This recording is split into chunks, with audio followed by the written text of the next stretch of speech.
This is the second video of 3 Google intro videos. This video is about Google Calendars, so I'm going to show you all about your Google Calendar.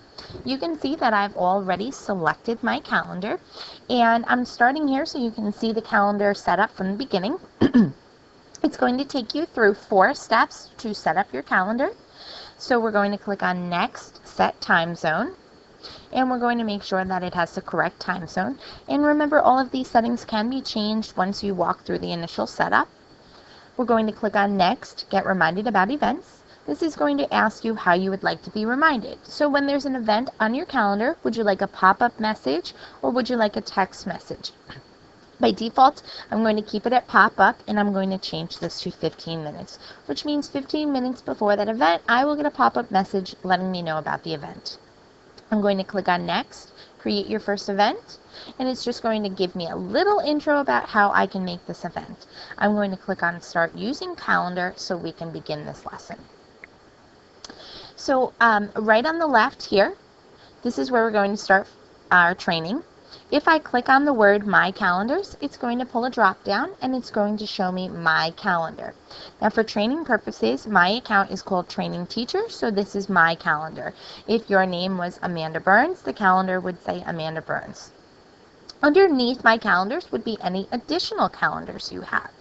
You can pull this drop down right here and create new calendars. So let's say I wanted to set up a calendar for a training schedule. I can name my calendar, and I can share it with people, or I can share this calendar later. So I'm just going to click on Create Calendar, and you'll see shortly a new calendar will pop up here. Since I don't have any events currently on my calendar, we're not viewing anything. If I had any events related to my calendar, they would be in purple, and related to my training schedule would be in blue. If you don't like these colors, you can just pull the drop down next to each calendar and you can change the colors. So if I wanted my events to be in green and my training events to be in blue, I can make those changes. Underneath other calendars would be any other calendars that you're viewing. If you're looking at a coworker's calendar to see when they're free or busy, they would be listed under here. Above your calendars is a mini calendar. This mini calendar will give you a preview of the current month. You can go forward or backwards to view other months. If you have an event on your calendar, such as the 4th of July, you'll see here that the date will be bolded, letting you know that there's an actual event on your calendar. Up top here, we've got the Today button. If I click on this, it'll take me back to today's date. And then we've got these Previous and Next buttons, so we can go through by week because I'm in the week view. I can switch this to day view and show just the day. I can go to month and see an entire month. This 4 days is a custom view, and at the end of this training I'll show you how to change this view. And then you've got the agenda button, which is really nice because it'll show you all of the items that are on your calendar.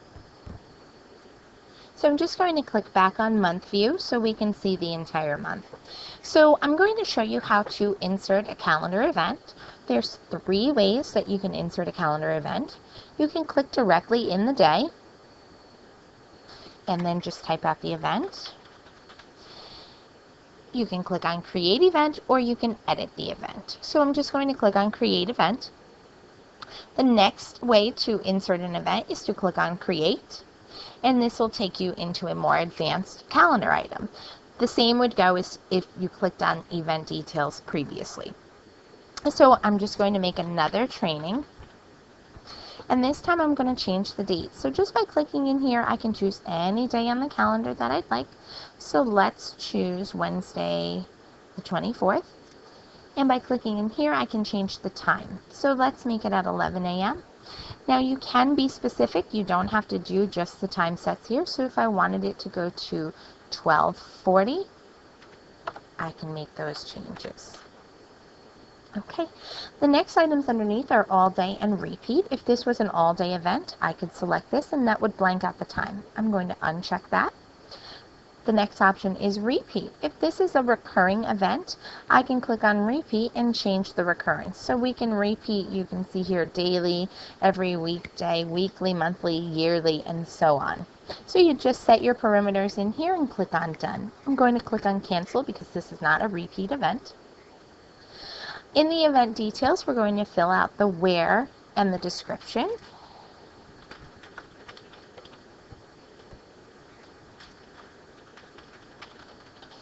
And you can see here where it says calendar, it's going to go on my training schedule. If I pull this drop down, I can choose my training teacher account, which is my default calendar. So if you have multiple calendars, you can select which one you'd like it to go on to. This is specifically nice because you don't have to jump between two different calendars. You can just click on Create Event and choose the calendar you'd like it to show up on. Underneath here, I can add an attachment. So if I had an agenda for the meeting, or if I had some paperwork that I wanted people to fill out, I could click on Add Attachment and add files. Underneath here is an event color. If you'd like to color code your events, you can change the color of the item. I'm going to keep it the default blue. And then I can choose to add a reminder. Now with Google Events, I can add multiple reminders. So I can add a reminder, and we'll make it a pop-up. And let's make it one day before the event. And I'm going to add a second reminder, and I'm going to keep it at 10 minutes before the event. So people I invite to this training will get an event reminder one day before and 10 minutes before. Underneath here, show me as available or busy. What this means is how would you like it to appear on your calendar.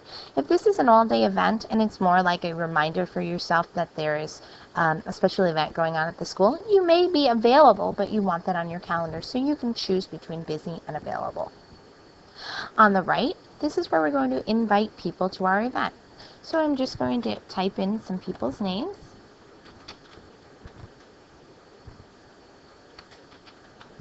Okay, and you can see underneath the guest list, show the two people's names here.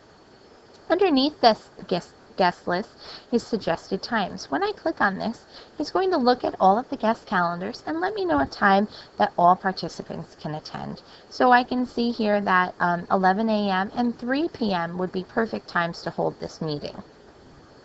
If I'd like to go a little more in depth and view their calendars in a larger view, I can click on Find a Time. What this will do is it will highlight the event time that I've already chose, and then by looking at this list, we can see Amanda is in green and Carly is in blue. So I can see that anybody with the blue here, Carly is busy. If Amanda had any events on her calendar, they would show up as well. So it looks like this time is totally free for these two people. I'm just going to click back on event details. And underneath the suggested time is what the guests can do. You can check these checkboxes to allow them to edit this event. So they can modify the event, which means that they can make changes to the event. They can invite others, so this is nice. If you've only invited 2 people, but they want to invite someone else, they can. And they can see the guest list, so they can see everyone who's coming. Okay, so I'm just going to click on Save. And it's going to ask me if I'd like to send the invitation, so I'm going to click on Send. And you can see that this item is listed on my calendar now. The third way to create a calendar invite is by pulling this little drop down, and this is called Quick Add. So the example given is dinner with Michael 7 p.m. tomorrow. What Google does is it takes the information and it translates it into a calendar event. So if I said training tomorrow with Patrice, 2 p.m., and click on Add, you'll see that it adds an event for me. Tomorrow is Saturday, so it would put the event tomorrow, Saturday at 2 p.m.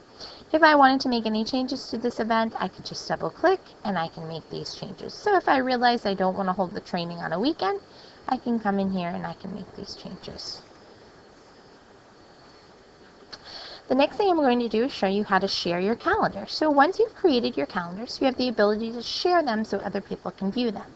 So I'm just going to pull this drop down next to my calendar, and this time I'm going to click on Share This Calendar. By default, the calendar gives everyone the ability to see when you are free or busy, but it does not show event details. So I'm just going to search for some people to view this calendar. So let's share it with some of the principals.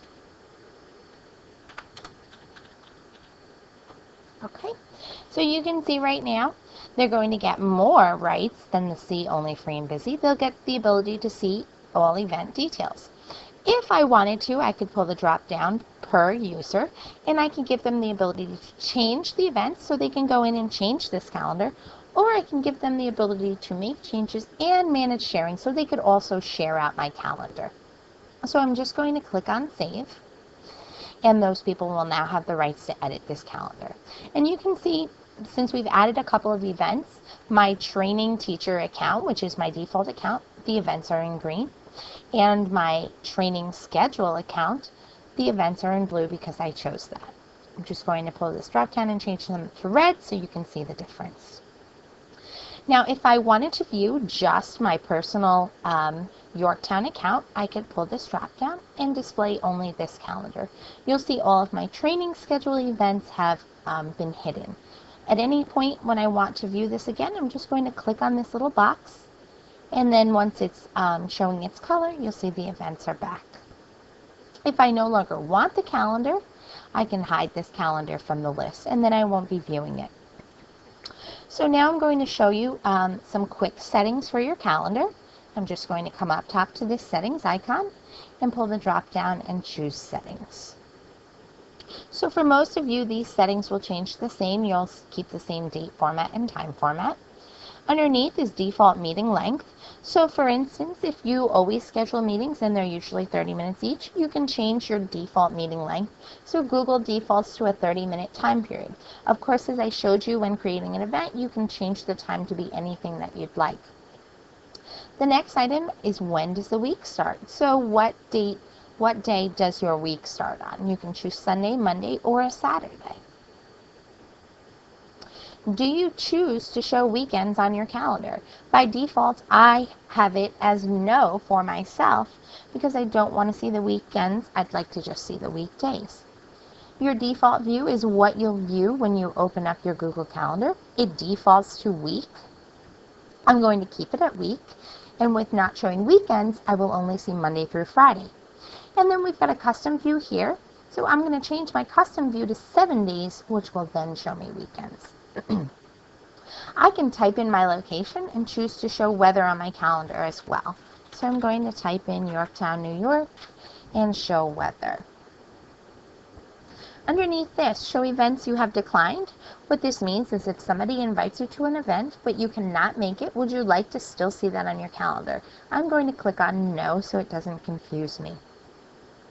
Followed by that, we have automatically add invitations to my calendar. So what this means is when somebody invites you to an event, it will automatically add it to your calendar. You can change this to show on your calendar only if you've responded yes or maybe, or no, only show invitations to which I've responded to. Okay, I'm just going to click on Save, and you'll see now I have a little weather icon for these days because I've changed that. You'll also see my 7-day view will show me a little bit more. So that's it for this section of the Google Overview training videos. I hope you enjoyed learning about your calendar. Thanks so much for watching.